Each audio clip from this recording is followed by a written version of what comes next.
Fire Radio. Stop beating up your expensive sunglasses on or off the job. Frontline Optics is a sunglass brand based out of San Diego, designed for first responders. If you're like me, you're constantly breaking and scratching your expensive designer sunglasses at work. Frontline Optics offers a no-questions-asked replacement program to cover your lost or damaged sunglasses. When the time comes to get yours replaced, all you need to do is cover a $12 service fee, and they'll ship a brand new pair to your door. No questions asked. Additionally, a portion of all sales is donated to the First Responder Children's Foundation. Frontline shades are polarized and they offer free shipping and returns, so you can try them out risk-free. Check them out at frontlineoptics.com or on Instagram at frontlineoptics. While you're there, use discount code THESIZEUP for 15% off. That's code THESIZEUP, one word, for 15% off. Frontline Optics. Sunglasses designed with the frontline in mind. What's up, everybody? Welcome to the Size Up by National Fire Radio, because what you do off the job, it really does matter. And I'm recording here on a Monday morning, even though we release these on Tuesday. And if you're a listener, you know that I always like to point out the fact that, I can record these whenever I want to in my pajamas or whatever I have. I actually think that's my favorite part of doing this is I get to wear sweatpants and just shorts soon because the weather's going to be getting good. But I can wear whatever I want on kind of the bottom. The top half is just what you see, sort of. So maybe one day we'll do a full body podcast for those that watch on YouTube, which will be really scary probably too. But it's awesome. This is I just called it the podcast that didn't want to happen, because I was supposed to record with my guest last week and we had some issues, and today my better camera's not working, so I'm using the webcam, and then there was I didn't get the link. I'm it's the same link. This is what happens when you do a podcast. Literally everybody's I want to do a podcast, and I'm this is the fun part when you actually get the recording happening. It's all the other stuff that just goes on. So my guest today has been a friend.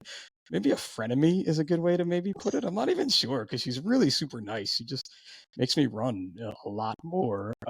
She has this amazing organization. We're going to talk about it. If you listen to episode, 50, I got to go back on my paper, 59, those are some of her boys, their podcasts that they have for their CrossFit gym. But Jen Depoto, what's happening today? Let's just get you talking instead of me. What's going on? How are you, Pip? I am great. And it's so funny, when I think back as to how my life has kind of occurred, let's say, or these past years of my life of being involved with a not-for-profit, I cross sections with so many different people, and somehow we cross sections, and it's kind of interesting if I think how it had nothing to do with my not-for-profit. It had to do with yours, right? Yeah. In fact, I'm pretty sure you just walked into my firehouse one day and were like, hey, I'm doing a run. And they were like, Pip runs, you should talk to him. That's exactly how that happened. Long time ago, but yeah, that's exactly how that happened. Awesome. And I do have a little confession. I want to make a confession to you, because you told me when we met you were from Wilmington, and I just assumed you were from Wilmington, Delaware all these years. And I think I've even told people that. So. No, I'm actually from DC. I didn't move down to Wilmington until 2020. I was a COVID move. Oh, okay. So when you met me, I was actually living and working in DC. Oh, see, I don't know. I just had Wilmington, Delaware in my head this whole time. Yeah. So. No, I am in Wilmington, North Carolina, and it is already warm down here. In fact, I was in shorts yesterday. I'm in shorts today. I mean, this morning it's a little chilly, but yeah. Listen, we're in full spring right now, as we like to call it in the Northeast, where there was a day where I wore shorts. It was in the 60s. Okay. And we're just waiting for that third winter to happen right now, where it goes back to being snowing. No, we're done with that. I was out on the beach yesterday with so jealous. I like to use I use St. Patrick's Day and opening day of baseball, because I've done both. I've done the parade in the city and opening day in shorts and a t-shirt, and I've done them both in snow. So it's kind of anything can happen these months here. Yeah, no, I get it. I do remember that about DC. So you're born and raised in DC, or? Yeah, the Northern Virginia area. Worked in downtown for close to 20 years, and then I moved I moved south in 2020. I was done. And like picked, 2020, the year to move. Like, hey, why not? Everything's Yeah, shut down. I may as well, change my life right now and go find that's a new right. place. There's a few of us that did that. Why not? I mean, nothing better. If you want to make a change, that was a good time because it was like nothing was happening. So you're just like, I can do this very easily. Like, Yeah, yeah, that is very much how that happened. which is an interesting time too, because we talk about it, and it's more crazy that it's like right now. Like now was kind of like the shutdown, this mid-March time. It Um, was. I Yeah. use a Broadway play on my Facebook memories. We saw, what do we see? The Lion King. And then Okay. literally Broadway went dark like 4 days later. So it's like right around now. But when you think about that, I think about shutting down the podcast and just everything else that happened. It doesn't seem like it was 4 years ago, but it does, right? Or at least Yeah. that's my own feeling. Yeah. I think, when COVID happened, I think we all lost like a sense of time. For sure. So I mean, you talk to people now and they're like, what? Wait, what year was that? Oh my gosh. So yeah, I think there is definitely a lost sense of time. I like to use time because again, in my job with a 24/72 schedule, you really don't have a day. Like there's no Yeah. weekdays, weekends. It just work or not work. Like even this weekend, I had a day off, and my son was like, "Aren't you supposed to be at work today?" Like he's got the schedule down, and I'm like, "I am, but I'm on vacation." I was like, "I'm not supposed to be there," but I use my kid's school schedule as what keeps me to know what days of the week it is. I'm like, "Okay, you have school today, so it must be a weekday." It's an Yeah. easy kind of way to do that. Yeah, absolutely. Absolutely. So let's hear some backstory on you because I want to get to obviously you're not for profit, but having been someone who helped start a not for profit, we generally start our not for profits or get involved with it because of our lives before that. So pre 9/11 Promise Run, what's a little bit about Jen you want to share with the listeners here? Yeah, born and raised in DC and went to school in Ohio, played field hockey for them, and then came back to DC and was a government contractor. I still am a government contractor. In fact, I just do it from afar. And I've always been involved in fitness. After college, having been a college athlete, I just really like always needed to have like a goal, a competition, something to train for. So I kind of went through the whole gamut as far as like bodybuilding. I did a lot of marathons, triathlons. I boxed for 7 years.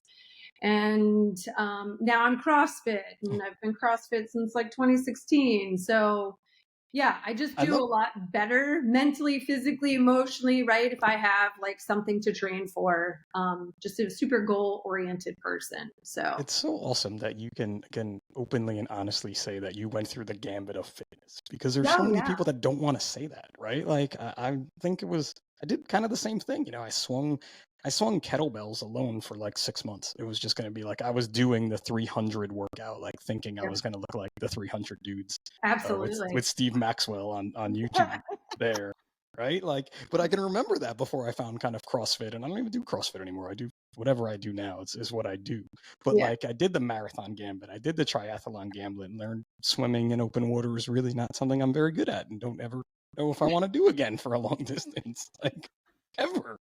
Like, I thought I was gonna die, literally. Understandable. It's not for the light of heart. No, especially, and they're not kidding when they say like if you're a little person and someone larger swims over you, it hurts. It really hurts. Oh, yeah. Like, Yeah. Getting kicked in the face, all the things. yeah, I think at one point I grabbed someone's leg just because they kicked me, and I let them pull me for a while because I'm like, you just kicked me and I'm holding on, so we'll see where we go, Yeah, buddy. Like, you absolutely. want because it was crazy in my triathlon. It was like you could register as a first responder. I'm like, Hmm. oh, okay, I'm a fireman. I register as a first responder. So that morning we show up, and they give us like a different color swim cap, and we're all standing there, and it's like, okay, the big people go first, and then everybody else goes, and they're like, we've made a change. Any first responder, you're going to start this race first to honor you. And I'm like, okay, cool. And that's when I realized that was a bad decision to go before the large Clydesdale division, let's Yeah. say. Oh, yeah. For sure. They gave us like a 2 minute head start. It didn't get like, 100 yards, I feel like, before they were already attacking us. The mob, like you could see them coming behind you. Yeah, jaws. It's like human jaws. Yeah. And you're getting like flipped around. And yeah, so the triathlon thing didn't work out too well for me. That's all right. But That's all right. You're here to talk well, about that's it. it. I did survive. I did survive. My wife did say when I got out of the water, she thought that it looked like I was like done. Like she's like, I didn't think you were gonna get on the bike, and I'm like, I didn't know where I was, so I just kept moving forward, following the person in front of me, and I got to my bike and was like, I guess I ride the bike now. Literally, and I love it. That's great. and again, like I can openly say this, I consider myself to be like pretty good under mental stress. Right Yeah. now, to my own backstory, I did not do much open water swimming prior to the triathlon. Most was in the pool. Mm. I didn't have a coach. I had a friend that was coaching me, but like, we didn't work on that specific. I was like, I'll be fine. I'll make it up on the bike, and the run I'll crush. Yeah, yeah. No, open water is totally different. Totally. I mean, you can swim in a pool all, leading up, and then you go and you bonk on that open water. I ran into the lifeguard kayak. I hit them. Yeah. I hit the stand-up paddleboard. I hit a buoy. I hit a You person. just get knocked around. It was horrible. Jenna was so horrible. Like, I'll have to send you the picture if I could find it of me coming out of the water, and you can just see I'm totally Yeah. lost. Like not gas. Probably swam double what you should have because you were probably like Yes. zigzagging the whole course. 110% I swam 2 miles instead of 1. Because of Yeah. course I did, being someone like you was always looking for a training challenge, having run marathons prior. Like, I'm not going to do the sprint. Like, I'll be done with the Yeah. sprint in a second. Let me do the Olympic distance. See, I can go to the Olympics. Look at me. Yeah, I get it. Absolutely. So you didn't say it this way, but I do have to ask you. So you went to the Ohio State University? No, I went to Ohio University. I'm Got a you. Bobcat. Just wanted to make sure. Not a Buckeye. I just had a firefighter, a lieutenant from Florida who played football for the Ohio State University, Rob Murphy, a couple episodes ago. So I'm like, oh my God, I have 2 Ohio State athletes. But no, just Ohio University. Yes. Still a big school. I mean, when I went there, it was like 20,000, and I'm pretty sure it's larger now. Listen, you still played D1. D1 athlete. I mean, that's, again, like having kids and watching people and just knowing a lot of athletes. That's a big deal to play in college, regardless of anything. Yeah. I mean, it's like a job. I think it's glorified in so many ways. Like, I still coach kids as far as CrossFit now, and we often talk about where they want to go to school and if they want to play in school. And it's one of those where, like, a lot of kids, they think they want to go D1, but I'll be honest, like, if you want the college experience, or it's a whole different beast going D1. I think most kids probably should really consider like a D3 or D2. That way, it turns into a job. So if you're going because you love the sport, you may not walk out of it still loving the sport. There's so many people, especially in the CrossFit community, that can tell you that can speak to that story, right? Where like, I went to college as a D1 athlete, I played, and I'm never playing this sport again in my life. Yeah. I mean, it's really sad. And I feel like too on the women's side, it's even more sadder, even though things are getting better. But so my wife played. My wife was a softball pitcher at I think they're D2 school, but her D3 school, and she stopped during college just because it was that kind of like, I love doing this, but I want to get an education, and we're not allowed to use the weight room because the football team's coming in, because it was a smaller school. Where I think now, fast forward a lot of years, let's say, we won't age her specifically, it's probably better now, but you have those types of things.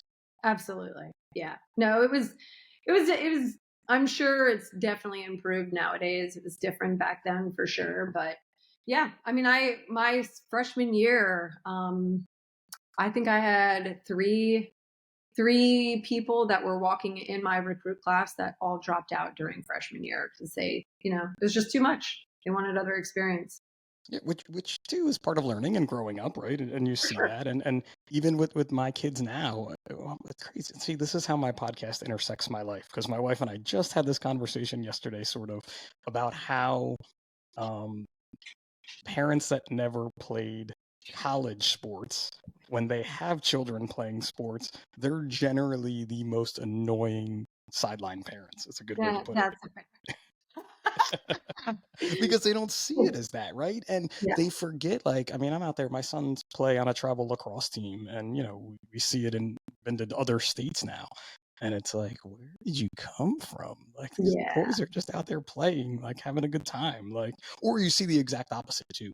Like, so my younger son is a goalie, and goalie is a whole different world of just watching the game. Oh yeah. And the goalie parents, we all stay together, no matter whose Oh team you're going for, because you understand what your kid is going through, right? yeah. That I mean, that's hard. To be a goalie in any sport, that's really hard. There's Yeah, it just puts the there's an pressure's always on. yeah, the extra level of pressure. I mean, the Even goal though, for like, you can tell your child, you know what, it still has to get through how many people before it even gets to you. You can say that, but it doesn't really matter. In their eyes, a goalie is just like, no, my job is to save the ball or whatever. yeah, and it's so hard because in lacrosse, like 10 goals in a game is average. Yeah. Like you've literally failed 10 times like at your mission. You have unsucceeded 10 times, and that's still okay. But trying to convince my 11-year-old that is Yeah, no, that's not an hard. easy That's really time. hard. That's really hard. But you see that too, and too, something we didn't have obviously when we were kids and athletes necessarily was CrossFit or was even conditioning, right? Your conditioning was go run some laps before practice, or So true. okay, we're gonna hit the weight room and do back and buys or chest and tries. So Yeah. are you seeing? Do you think what you're doing with CrossFit and CrossFit Kids, you're seeing a healthier future generation than we were kind of having? Absolutely. Wholeheartedly. Definitely better athletes. I think there still needs to be some focus as far as like nutrition with kids. And so I definitely try and hammer parents about the nutrition because it's the parents that are buying the groceries, so to speak. So they're the ones that's bringing the food into the house. But yeah, I mean, I think you definitely see kids learning body awareness earlier than what they would be if CrossFit wasn't around. I think that they're excelling in their sports earlier than kids that don't do CrossFit. And they're just able to withstand practices better. They're, less prone to getting injured. So yeah, I think CrossFit with kids has produced, I mean, there's so many positives to it. Well, I mean, I think you said it right in there, and this is what I look at when I work out with my kids: is that body awareness. Yeah. It's not the awareness of how your body looks; it's the awareness of how your body needs to move, Yeah. Yeah. right? Yep. And I feel like that's something that fitness has given me as like a total, especially as we age. I need to be aware of how my body moves all the time, Yeah. and it moves a lot worse than it used to. I can say for sure. Yeah, absolutely. And I think it creates, good habits, like lasting habits. Like it's great to, as kids, you go out and you play team sports and that's super fun. And there's so many benefits. And I'm like the biggest proponent to team sports. But I think, for like lifelong habits, I think that CrossFit, helps kids develop lifelong habits that when team sports are kind of done at some point in life, they can take, CrossFit and carry that forever.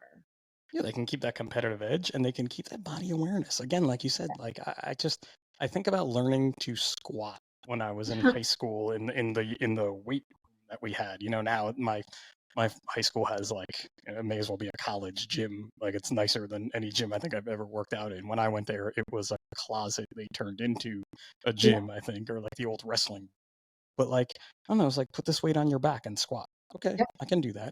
Whereas now, if you take a 13-year-old, like I'm really working with my son about, the proper squat technique of, sitting back so that he'll have this body awareness so that if he does go into a career field like mine, he's protecting his back at 18. I was not protecting my back at 18 in my career field. Absolutely. Absolutely. And just how like the core, is at the center of all of that. So I think, even like as you age, recognizing that your core is going to be helping you get around to do everything. So I think having, again, the body awareness, especially when it comes to core centered stuff, it's, I mean, just it's helpful. So 8-minute abs didn't really help me develop my core when I was Yeah. 19 years old. Like it, No, did you do it? Did you I do really 8-minute thought it abs? was, but it wasn't. I totally thought it was. Or you would finish with abs on one workout day where you would just do Oh, a bunch of sit-ups and that was it. Like maybe some leg lifts. So that wasn't just my yeah. core. Yep, absolutely. I love teaching people that when I'm like, "Where's your core?" And they just point to their abdominal muscles, and I'm like, "Okay, let's say your core starts here and it ends way down here." And they're like, "No, no." I'm like, "Yes, Yeah. 100% yes." Yeah. All of these muscles, which too, though, when you think about teaching younger kids that too about their body, it's only again going to help them through life. Like the athletics part is great, the team sport parts are great, but you're really, and I think it was something that CrossFit set out to do, and then the public and the media kind of turned it to whatever could have it been. But the main underlying goal is to just make healthier people. Yeah, absolutely. And I 100% agree with you. And to the nutrition aspect that they did always have a proponent of, it's just not sexy. Like it's not Yeah. sexy for me. And like we could talk about nutrition now, and people are at 19 minutes going to turn the podcast off if we got into it. Yeah. Yeah. And honestly, like when you look at it, it's also the harder of the two, right? It's easier to learn how to do a movement and to throw a barbell or something like that, but to be disciplined about food, that's like a whole nother beast. It's like a whole separate person. Like when you can Yeah. be disciplined. Like my wife is way more disciplined about her nutrition than I am. I can openly admit that. Like, and Yeah. again, it's something that I've been okay with in my life, but as I get older, I need to be more aware of.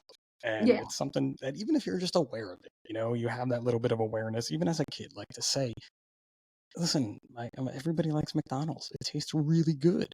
You just can't eat it weekly. You can't even really eat it monthly if you ask me, but that's like a treat for us. Like we're going, like my son will finish like a concert, like performing, and it'll be at 10:30 at night. He's like, "Can we go to McDonald's?" And I'm like, "Sure, we can go to McDonald's." And I'm gonna get 2 cheeseburgers. Like I'm in. I'm tired too, and this is gonna be really good. But it's something that you have to teach kids, right? Yeah, absolutely. Absolutely.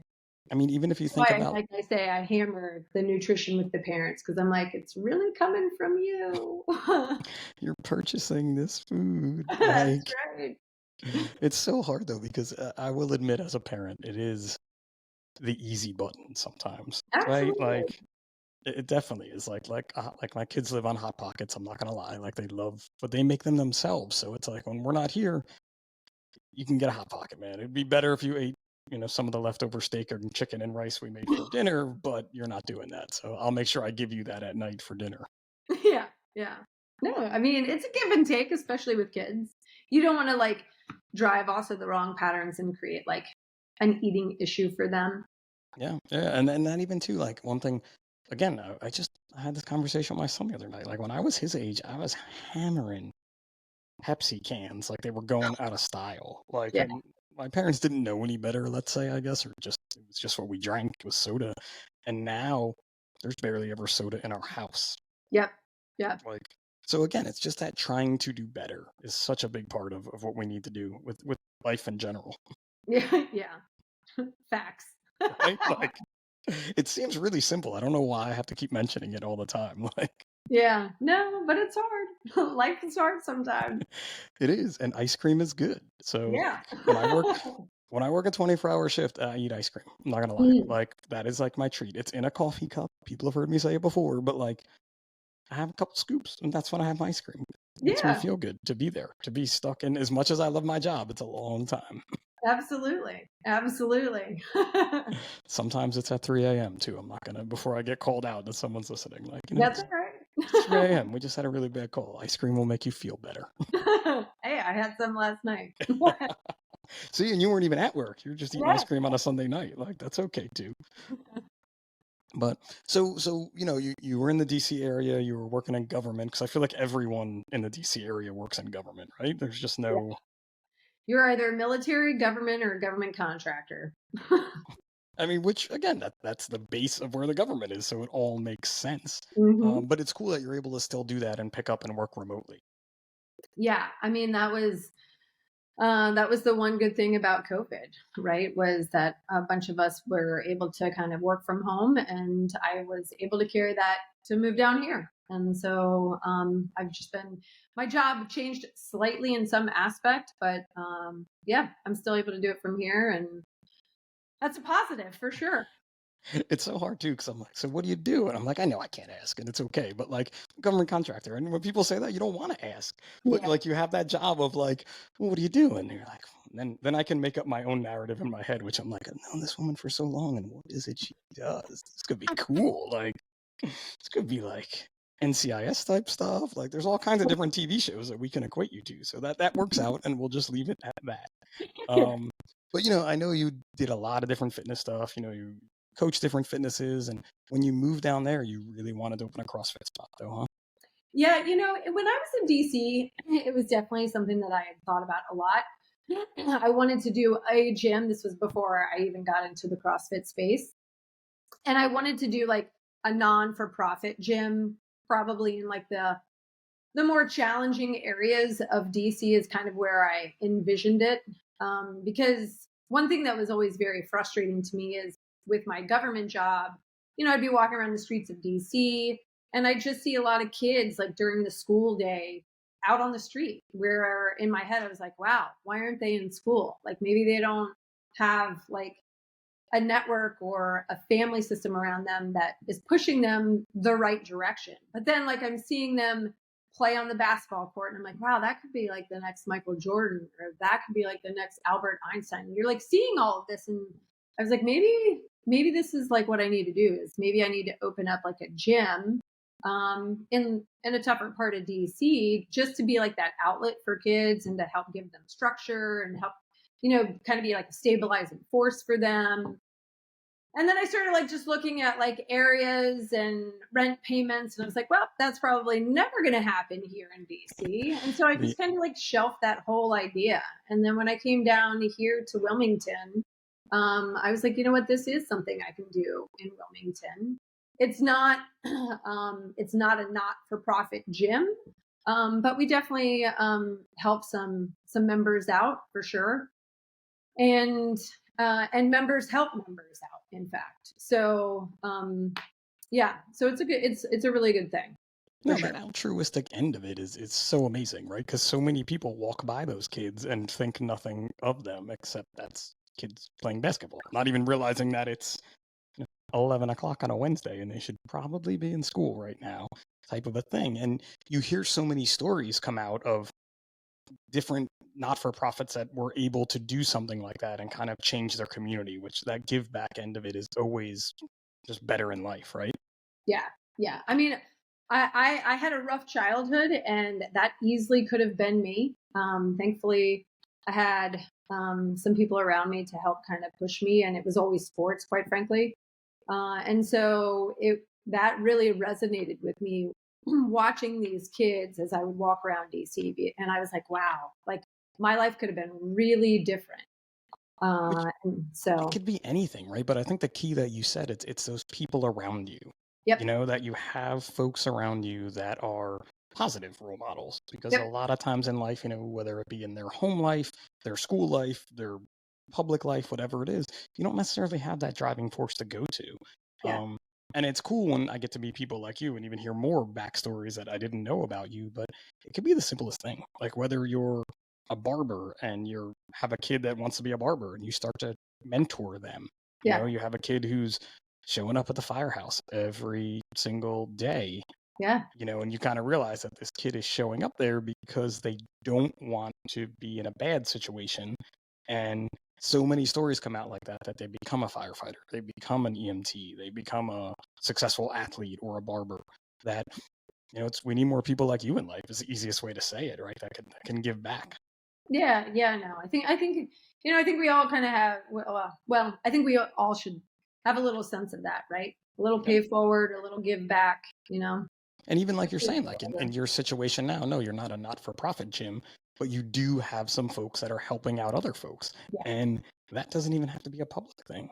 Yeah. Right? I think that's one of the cool things about the community too, that CrossFit has kind of developed, that like, you as the owner/coach know there's someone that needs help. And you as the owner/coach know that there's someone that wants to help people. Yep. And you just connect them and let it kind of happen organically on its own.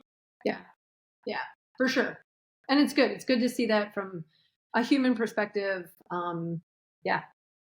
Because too, being in the not-for-profit space like you are, that not-for-profit end of the not-for-profit is really true when you're a smaller not-for-profit. Ooh, yes, it is. And it's only getting we're really not doing anything with 555 at the moment, and a lot of that has to do with just the rising inflation and cost of goods and the cost of doing a lot of the things we've done the way we did them.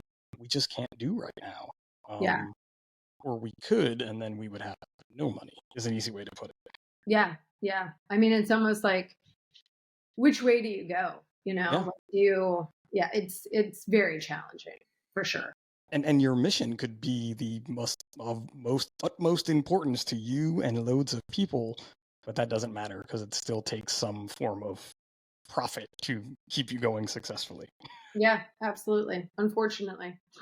Well, it is, and I think so obviously I think about it like, is it unfortunately or is it not, right? Can we still do good in what it is we're doing? We just have to figure out a new way to do it. And Hmm. that's kind of where I'm at with mine, is trying to just know that, we still have a lot of resources out there for folks that people are using all the time. And that's good. You know what I mean? Like, I may not need a monetary end to go with this Yeah. as much for the moment, Yeah. which could change too. At 555? I know it's been a while. It's been a while. We're on our 11th year. It'll That's be awesome. this month. This month, April? No, next month, April. The end of April will be 11 years since the official start of it. That's Um, awesome. so yeah, it's really been, and it's been a great thing, and there's been so much um, like non-monetary capital, let's say, and value that it's provided to myself and so many other people that are involved for it, that I have to take that as positive, right?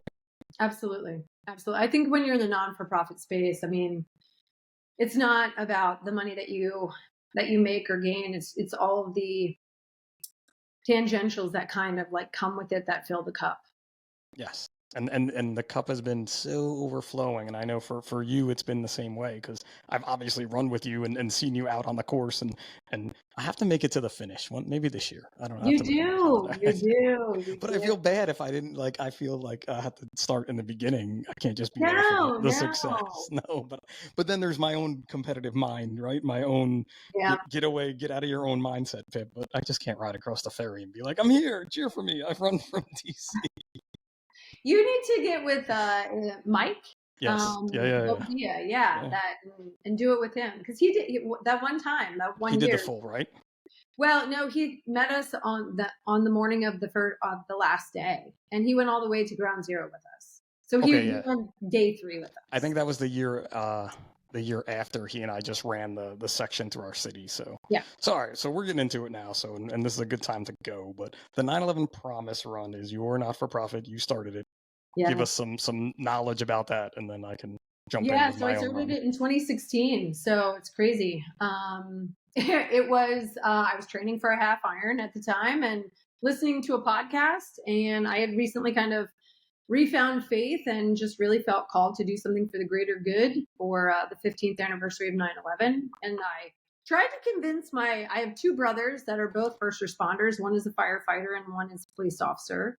And so I contacted them and I was like, what do you guys think about, like, I don't know, like running to New York? Maybe you're like raising money for a nonprofit. And they were like, you're effing crazy. And I was like, okay, Correct. cool. Correct. Cool. So I kind of sat on it and then I like sent a couple texts to some people that I knew were like runners. And some people were like, yeah, yeah, yeah. When it all came said to be done, it was just me and 6 other people. And most of it were people that I did not know. I had a college teammate that was on the run with me. And then I had 2 guys that at that time I was like the hardcore Gold's Gym goer, and I would see them in the gym in the morning, but I didn't know them. But because I saw them regularly, I approached them and I didn't even know their names. And Oh I was my like, God. hey, I see you every morning. What do you think about running to New York with me? And they actually jumped on board. And one was really funny, Daryl, because I knew that he was a Marine because he would always wear like Marine stuff. And his initial response was like, nah, nah. And I looked at him and I was like, I thought you were a Marine. And he was like, oh, so it's something like You that. just threw it down in Gold's Gym that morning, like. So yeah, and then they brought a couple people. So it was really like a band of strangers. And we did it, and we ran from DC to New York, and it changed my life. It like literally changed my life. literally imagine how that could be transformative. And probably for all the folks that were in the van with you in some way, Yeah, shape, or form, it changed their life. it did. I mean, afterwards, I think we got together for like a team dinner like a month later. And I was like, so, like, how's everybody doing? Like, what do you think about doing this again? And they're like, we have to. We like, yes. And so we did it in 2017. So 2016 and 17, I had actually found nonprofits that we raised money for. But Sure. because it had changed like all of our lives so much, I decided to start my own nonprofit and have like our own separate mission. And that's when the scholarships were born.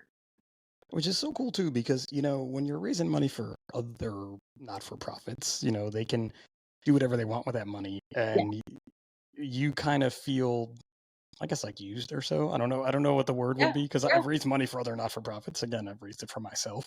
And I've worked with partners who were like, we would like to do this with you. And one of those keys was always, I'm like, well, what do you want to do with the money that Yeah. has to do with our mission? Yeah. Right? And they're like, oh no, we just want to do what you do. And I'm like, I don't think you want to do what I do because, like think about it, like really, really think about it. Like, yeah, we want to, it has to revolve around health and wellness. And we do a lot with fitness equipment, but let's do it in a way that's going to help the folks you want to help through this. Yeah. Um, and I'm guessing in the beginning, it necessarily wasn't always like that for you, where you're like, I'm going to do this myself because I'd rather see where the money goes. Yeah. Yeah. I mean, and still, I mean, it's in our bylaws that every dollar that is raised by an athlete has to go towards the scholarships. Um, so it means for lean times often, and we are like begging people to, give stuff to the athletes for like their swag bag or the t-shirts that they wear, because literally every dollar that the athletes raise have to go to the scholarships, which is also, I mean, while it creates another challenge, it's extremely satisfying for me, but from what I've heard from the athletes, extremely satisfying for them, right? So they For know sure. that every dollar that they raise, it's not going to an admin expense. It really is going to help a kid. And it's so hard because there's admin expenses and there's travel expenses and there's like things that I'm sure you got to be the same way I was. You never thought about when you're like, oh, I can start a not for profit. This will be Yeah. awesome. Like we can do this, and you're like, oh man, United doesn't give us a break on a flight because we're a not for profit. Or Yeah. There's my definitely been a lot of personal payment of things. Oh, my for sure. my T-shirts still cost the same to print and buy. Like, Yeah. and I do like so. I know when we started, this was not a thing. And maybe probably when you did, it was just becoming more popular. Like the fact with online payment plans that you can now, like, I love it when it's like, well, if you donate $2 more, that means you covered that admin cost and we don't have to take it out of your donation. Yeah. Yeah. We definitely have that built into our platform so that people hopefully decide to pay that To, admin cost. to click the upcycle. So 6 people, one van, DC to New York City. How many miles is that? 240.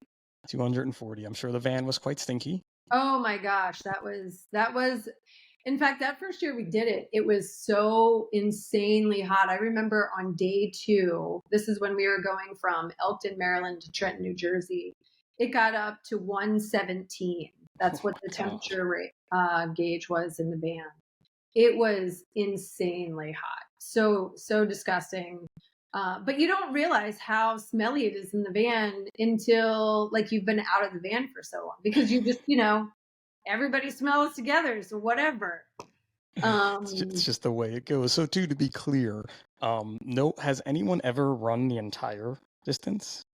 no, so I will say when I had this idea, um, I had Googled, like, has this ever been done before? And there was a gentleman actually who had run it by himself like 3 years prior, from North Carolina, Jeremy Boyd. And so when I saw like an article on him, I was like, huh, wonder what route he took. Like, wonder if I can find him. And I did find him on Facebook and I messaged him and I was like, hey, you don't know me. And I know this sounds really weird, but I have this idea and I want to involve like a whole lot of people. I don't want to do this solo. Like, I want to create like a community.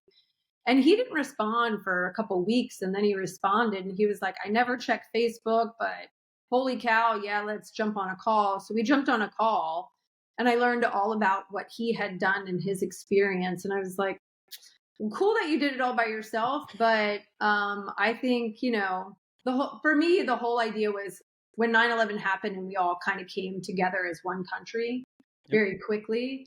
That's kind of like how I envisioned it. I didn't envision it as me like going and running by myself. I envisioned like all these people kind of coming together. Which is the truth, right? And that's something that we talk about, as first responders is just a country. Like, we all came together. Why can't we be like that? Yeah, Like, why can't it be like, 9/13, 2001? It definitely took a little bit, so I won't say on 12th, but like that time. And so you were able to take that mission and really put it together. yeah, Um, and so normally I see Jen and her runners on day three, 3, right? Yeah, day day three. 3. So they're almost to their goal. They swing Yep. through my firehouse, and that's how we met because they were looking for basically like a. She calls it a water stop, but in reality, it's a bathroom stop. And my firehouse does not have many bathrooms in it. For as large as it was, in the 1920s, they were not like we need a lot of restrooms here. So they're there for like 10 or 15 minutes with everyone getting a good bathroom break because they've been on the course for probably Trenton to New Brunswick 3 hours or so, 4 hours Yeah, by the time you yeah. get to We're us. normally coming in the morning or Yeah. stopping by. Yeah, So, we provide bananas and water and granola bars and just like a nice little fun camaraderie. Usually someone, so my firehouse is pretty old, so we have poles in it. So usually someone wants to slide a pole. Um, absolutely. Even though we I've done advise it a them, few times. we do advise them not to, and they're running a tire, which is not, it's hot in September in New Jersey. So there's a lot of pole burn that they get coming down the pole, but everybody wants to do it. So Yeah. that had happened for I would say probably like 3 years. I was on shift just the way it worked. And then I was finally off and I did get to run with them. I did about 5 miles from another town through my town with a police officer, Mike, who's now the deputy chief. I don't know if you know that, but he's recently promoted. I did Uh, not know that. I'll have to hit him yes, up. maybe like a month and a half ago now, 2 months ago, he became the deputy chief. Oh, that's Um, really so, um, and so I did get to run, and we've talked, and someday I may do the whole thing, but we're not just in a run anymore because not for no. profits evolve. So let's talk about the other end of what you're doing now. Yeah, so we added a bike because when I had like really started this, my whole idea was to make sure that all three sites, so to speak, were visited and honored. And so we created a bike. They start the same day, so all the athletes start in DC, and simultaneously we have people that run from DC to New York, and then we have cyclists that go from DC to the Flight 93 Memorial in Shanksville, Pennsylvania. And so all the athletes start on September 9th, all the athletes finish on September 11th in their respective places. We do have an idea for the next big anniversary of like connecting all three, um, having that as an option. Granted, it would go from like a 3 day, if you do like all three sites, to probably be more like a 6 day, maybe even a 7 day. So it would be a huge commitment. Probably wouldn't have that many people that did it, quite frankly, just because of the time commitment off of work.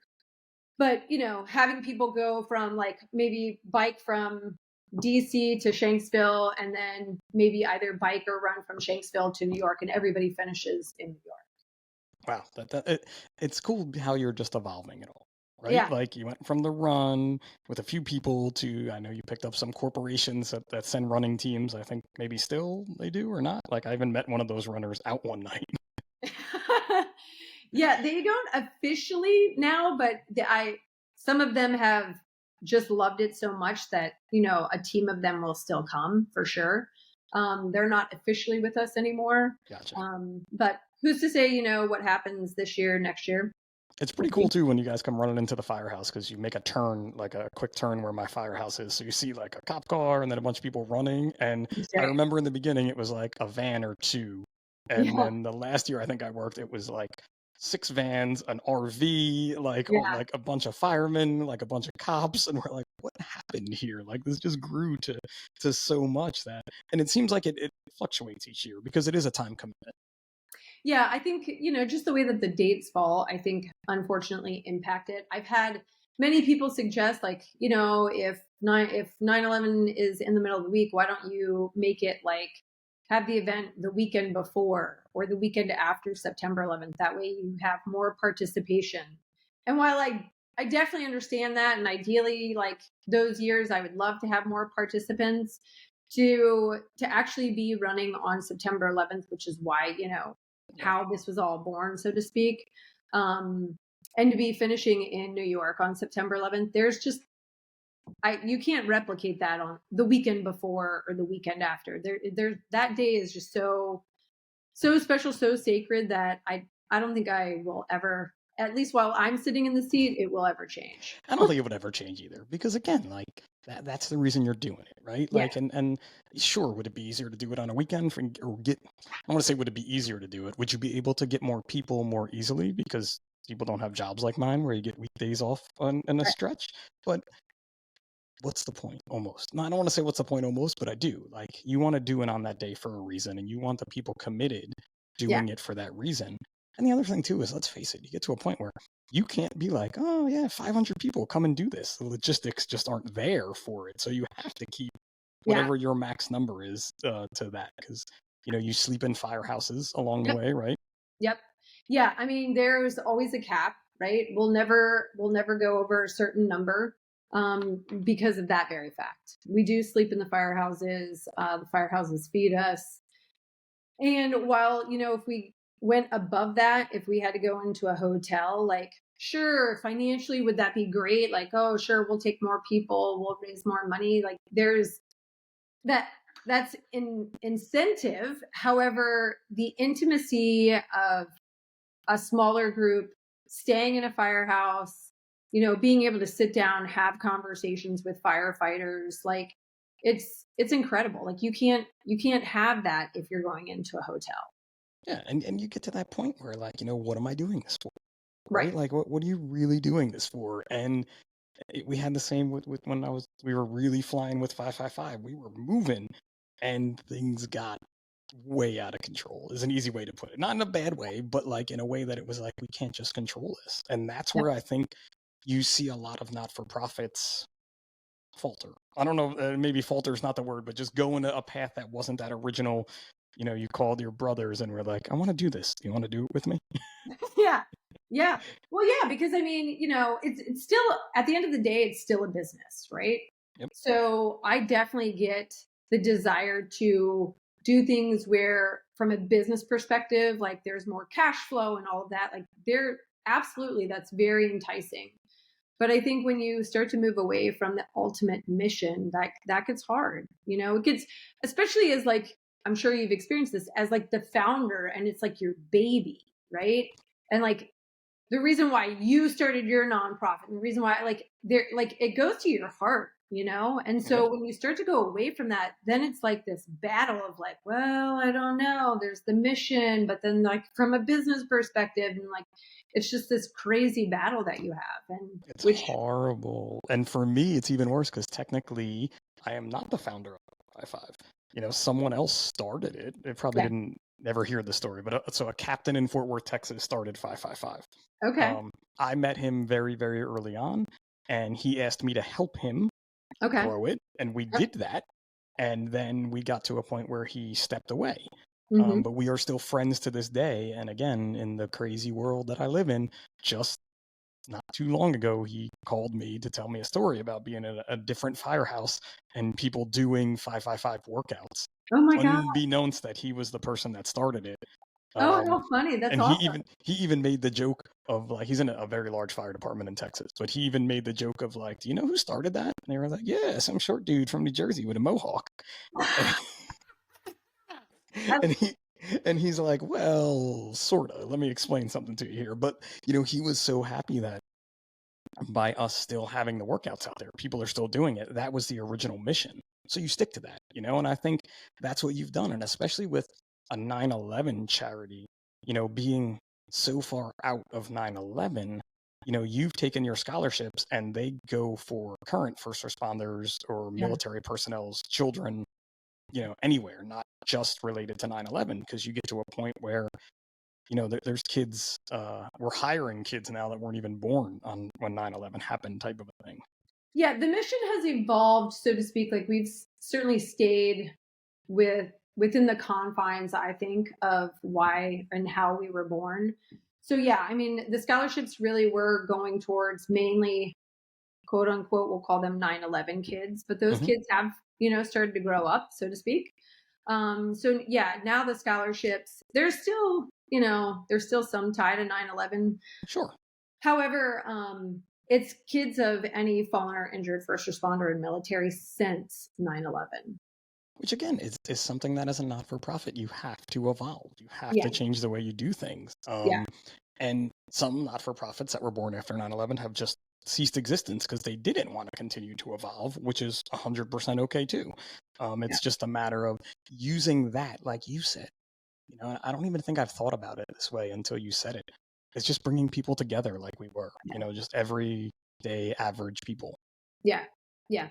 And I think, when I look at 9/11 and all of the first responders that responded that day and all the first responders that we lost, I think that was unfortunately a stage that showed what first responders have to do on a daily basis. It's just the stage that people could see, but that's something that you guys do day in and day out, right? It's just not seen, like And it was seen it online. definitely wasn't seen then because we Yeah, didn't have, social media now where like I can't pull up to a scene without everybody seeing exactly what I'm doing right. somewhere live streaming, right? Where we see that now as our everyday life, where in 2001, unless you were really involved in the emergency services, had a family member or anything like that, you just didn't see those things. Yep. Yep. Or you saw them dramatized on TV, which was totally not real. Yeah. Yeah. And still today, it's totally not real what you see dramatized on TV. But sorry, Oliver, said to throw that in there. Love it. But they agree too. The folks on Fox 9/11 or 911 on Fox totally agree. They understand it's a drama. I'm That's right. fortunate to know a few of them now in my life. But that's it, right? And it was that stage that all of a sudden this whole thing was new. And then I think too what it opened up to was our backstories or our life, Yep. because you followed it, so intently for so long, and people are still following it. But to see that we all have families, we all have another life that is our own, and it's just something that became a part of us. Yeah. Yeah. And kind of like, when you guys go home, what it is that you have to deal with, you Sure. know? And I think that's a big part of this podcast too, is focusing on what we do off the job to make us better on the job. Yeah. And I'm sure you get to see it now too with the firefighters and police officers that run with you, and then going into the firehouse, the folks you've met. I know in my union alone with the FMBA in New Jersey, how much they've helped you, Oh and my the God. friendships you've made with people that I've known for years, where I'm just like, oh, you know her too? And yeah, I know her. Stuff's firehouse. Like, I Yeah. even feel like I know your New Jersey route just because of following it that day, like which Yeah. firehouses you stop at this point. Yeah. I mean, you guys I love you guys up north. I mean, you guys are like family. And you spend the night in Trenton, New Jersey, which is scenic in and of itself. So you have that Oh, going for you. love those guys. They make the best pizza. Best pizza. Trenton tomato pie is very different. So I live down this way now near Trenton, and Okay. it's like a totally different level of pizza that I didn't barely knew existed until I moved down here. I mean, it is something. So when I do my preview ride, when I stop there, I always plan it when I stop for the preview ride when they're making their pizza. I think it's Friday nights in Trenton they make pizza. There's a joke in my firehouse about it, but oh my God, when you do your preview ride, I have to take you to a place by my house, and we have to work this out because it is Yes. by far the best pizza I've ever had in my life. And Okay. it's not far from Trenton. You'll only be like 10 minutes off the road, but Okay, perfect. we'll have to figure that one out. Yeah. So as we get into the hour mark here, and I don't want to keep you, and we got to do the size of 10, but I want to do the bike. Someday I'm going to do the bike. I promise. It's going to happen. I just have to schedule it because, my wife had knee surgery last year. So I'm actually next week taking the bikes to get tuned up so we can Okay. get back out. And so then a year of training, and I can be like, all right, next year, maybe I can do this bike, depending how my schedule looks. Yeah, you guys can team it. You can team it. You don't have to do it as an individual. So you guys could, You can sag for her while she's biking and vice Oh, versa. there's no way I'm doing it with my wife. There's no way. No way. All right. No, no, Well, no, no, no. fair enough. No. Come on, let's be real here. Like, you don't want the two of us in a van going to Maryland on bikes together. It would not be good. It would be bad. I do love her to death, though. Yeah, some couples can do that and some couples can't. So This couple can't. This couple can't. I can tell that one. But I know I can grab some folks to make a team and we can make it happen. You know, I know some fit people. So we're gonna make that happen. But where can everybody find you? And let's get to that because you are opening up donations like now. Yeah, so the911promise.org. So www.the911promise.org. And we, on March 1st, we opened up registration. So if anybody out there wants to run or bike, we have both like the 3-day option. We also have a 1-day option where you like meet us in the morning and you run or bike with us for the day. We also have a virtual option this year as well. That was actually started in 2020 when COVID hit. And that's a really easy, like you just have to commit to either biking or running 9.11 miles over 3 days. And that's something that like, you can involve your family in, right? Like you can get your kids and put them on bikes and maybe you're running next to them and you can do it for 3 days. Like we've had a lot of families do that. That's pretty cool too. That's like a great way to teach your kids a way to kind of use fitness to honor folks, but to also maybe explain stories to them and things while they're out there. Yep, absolutely. Maybe I'll knock it out this year with these guys because they're pretty good about that kind of stuff. You know, they do. It's interesting as my boys get older, their questions to their mom and dad about 9/11 have obviously evolved and what we did that day and things and, you know, different people we know. But having an outlet of this way to give back and do fitness is a great way to talk to them about it. So that could be another good one for us for sure. For sure. And remember too, you know, you don't have to just do the virtual option or the bike or the run. You could also just donate. Oh yeah. You know, we'll take that type donation too. Yeah, take any donation. You know, if you want to add something to the runner swag bag or to the biker swag bag, you know, there's things like that you know, these folks are out there. Even like for us, like we donate all the food that you guys get when you come to the firehouse, but there's things like that are needed that if you have a way to help, you know, Jen is more than happy to take your call and listen, I guess is a good way to put it, right? Yes, wholeheartedly. The other thing too about doing the bike for me is like I've been to Manhattan, you know, everything like that. I've passed the site or the exit for the site, but I've never gone to it. So for me to go there, it's like you said, kind of connecting all 3 sites. Like that's another thing that folks should really think about. So yeah, cool. All right, well, let's get to the size up 10 because I know you have somewhere else to be shortly. So we'll knock out these 10 questions and then I will let you go. All right, sounds good. Let's do it. All right, here we go. Beach or mountains? Beach. Duh, Pip. Why'd you even ask that question? Like this is how we're gonna start. Okay. Simple. Night out or night in? Night in. A good book or a good movie? Good movie. Cross-country road trip. Who is your celebrity co-pilot, living or dead? Oh, wow. I'm really deep on this show. This show is deep. That's it. Who's my celebrity co-pilot?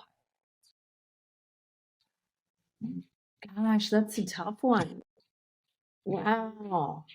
You know, what about who do you want to take on the run with you then? Could you go with that one? Maybe we'll make it a little shorter. You don't have to go cross country, but Tom Hanks. Tom Hanks, I like it. No one said Tom Hanks yet. I can go with that. Forrest Gump. Yeah, for sure. I mean, if you're a running fool, they're coming. Do you know Nike is coming out with Forrest Gump shoes this year? No, I did not know. That's awesome. Yeah, I'm 100% buying them. Yeah, like, absolutely. Like I saw that and was like, I need to own these. Like, there's no way I'm not owning these. Yeah. Do you make your bed every day? Yes, I do. Absolutely. Of course you do. You're a government contractor. It's in your contract probably that you have to do that. Duh, Pip. Give me a book everybody should read. You know what? Why am I blanking on it? It's the Jocko book. I just had gotten it and I read it in like the weekend. It's right over here, but it's like under. I'd have to leave the screen because it's right. I know right where it is in my house. I don't know why I'm blank on, but it's the Jocko book. The first one probably. Yes. So good. It is really good, and it's right here. Hold on.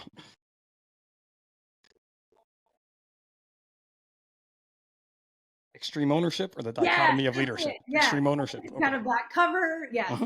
Extreme Yeah. ownership. Great book. So good. Dichotomy of leadership is really good too. So Oh, go I haven't Jocko. read that one. And Jocko, if you're looking for guests on your podcast, Jen and I will both come. Yeah. Like, Yep. Right here. I know you just had Arnold Schwarzenegger and all, but I mean, we could follow up with that Totally. easily. Like, I'll make sure to tag him. I'm sure he's going to listen.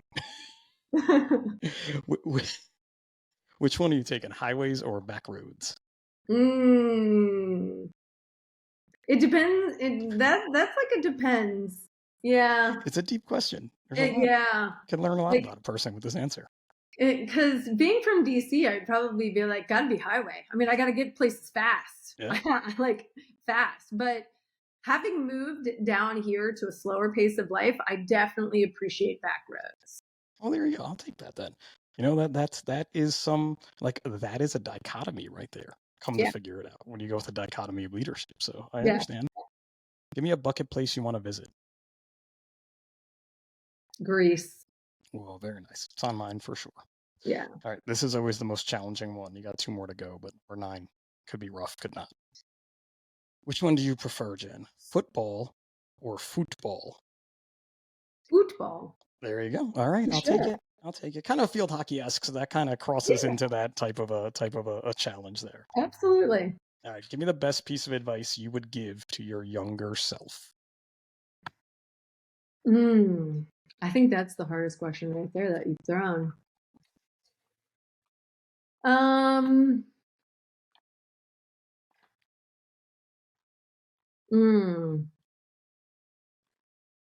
Probably. Oh gosh, I don't know. I mean, I gotta get the Jeopardy music on my little soundboard here because I could technically play it right now while people are thinking of these things. You could. You could. I would probably say,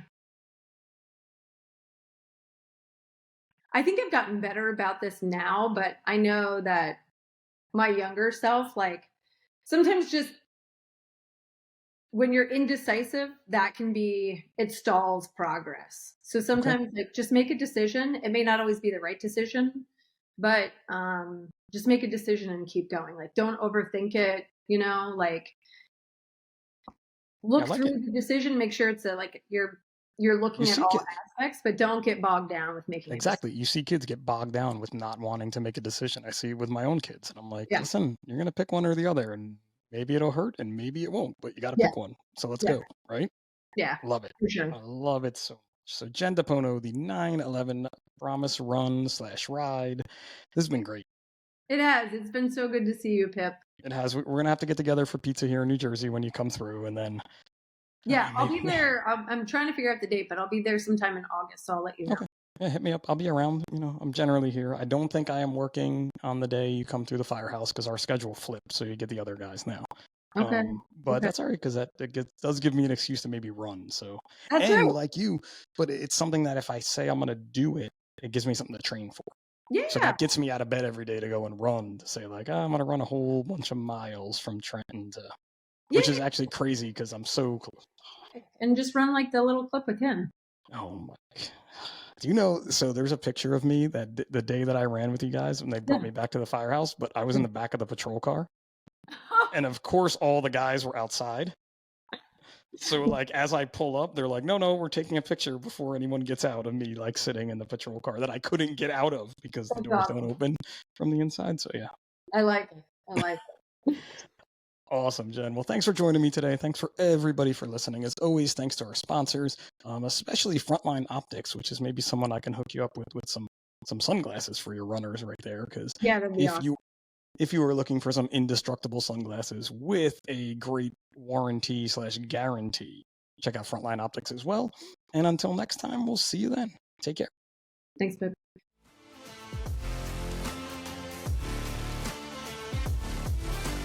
National Fire Radio.